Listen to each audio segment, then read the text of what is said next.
akan memberikan tugas kelompok. Kalian bisa membaginya menjadi 3 kelompok. Bapak akan memberikan tugas pada masing kelompok tersebut. Lalu setelah itu kalian duduk ke depan selesaikannya.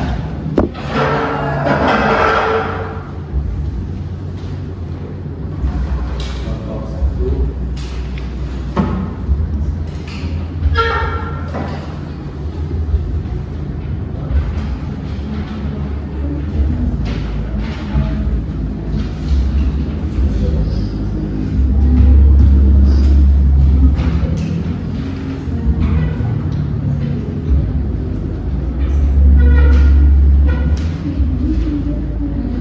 Baik, untuk terkait tugasnya ada yang bertanya ataupun ada kesulitan bisa ditanyakan kepada Bapak.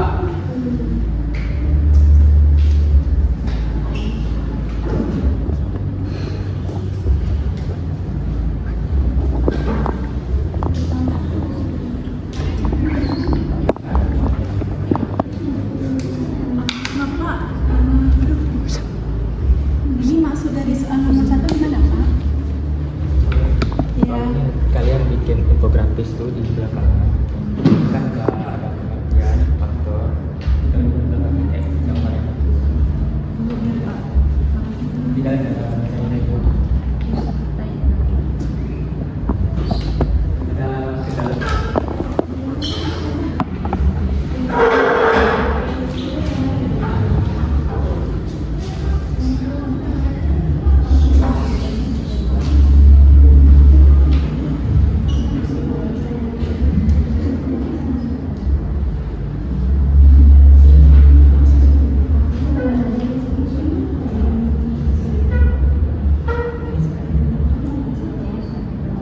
Bapak jawabannya di sini ya? Yang itu di sini ya. Di mana kelompok 3? Ada kendala? Ada Pak. Ada. Oke, saya. Oke. Pakai waktu 5 menit ya. Baik Bapak. Pak.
Baik, untuk perwakilan kelompok bisa maju ke depan.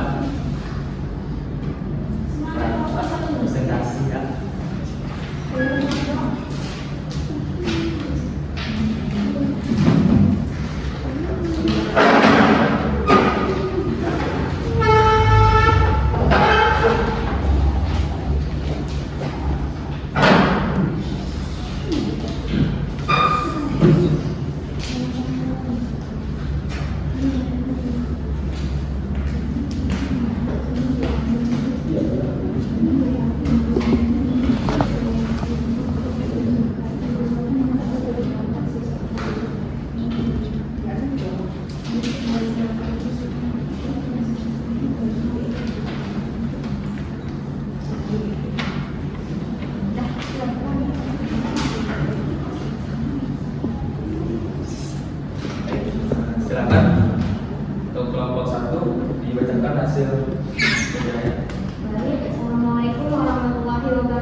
sumber daya alam, teknologi, tenaga kerja, dan kebutuhan.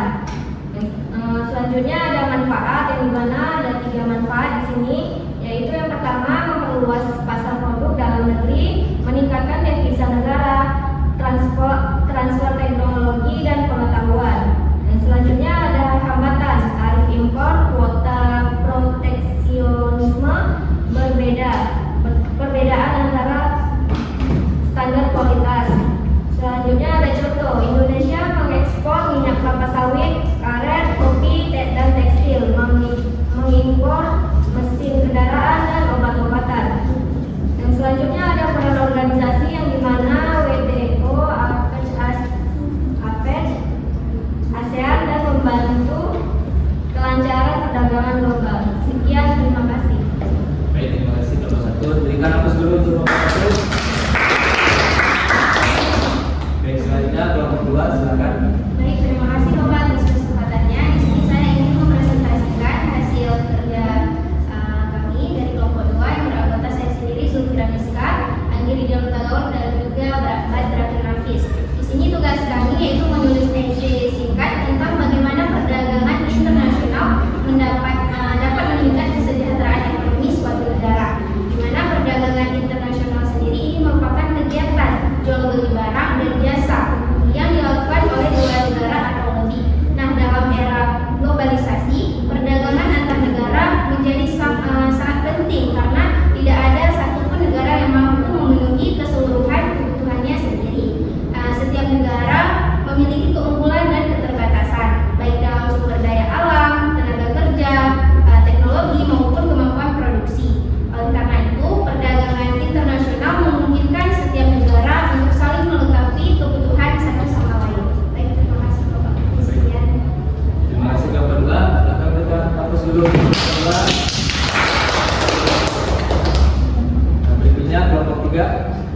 Baik, terima kasih Bapak. Di sini kami ingin mempresentasikan hasil kerja kelompok kami, saya sendiri berasal dari kelompok C. Di mana pertanyaan pertama di sini jelaskan pengertian perdagangan internasional dengan bahasa sendiri. Nah, perdagangan internasional adalah kegiatan jual beli barang dan jasa yang dilakukan oleh 2 negara atau lebih.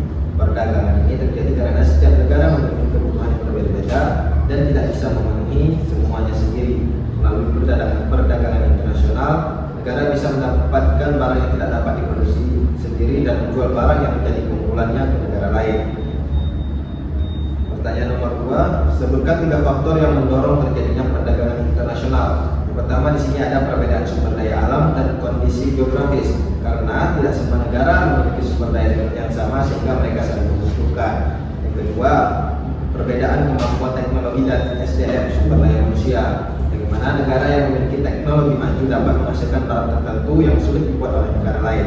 Dan yang ketiga, keinginan memperoleh barang dengan harga lebih murah atau kualitas lebih baik.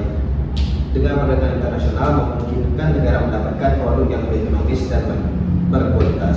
Pertanyaan nomor 3, apa saja manfaat perdagangan internasional bagi Indonesia? Yang pertama, di sini ada menambah devisa negara melalui kegiatan ekspor. Yang kedua, membuka lapangan pekerjaan karena industri produksi berkembang. Ketiga, memperluas pasar produk Indonesia ke luar negeri sehingga meningkatkan pendapatan pelaku usaha. Yang keempat, mendapatkan barang yang tidak bisa diproduksi di Indonesia seperti gandum, teknologi canggih, dan mesin industri. Dan yang terakhir ada mendorong pertumbuhan ekonomi nasional. Pertanyaan nomor 4, identifikasi minimal 2 hambatan yang dihadapi dalam perdagangan internasional. Yang pertama, ada proteksionisme negara lain.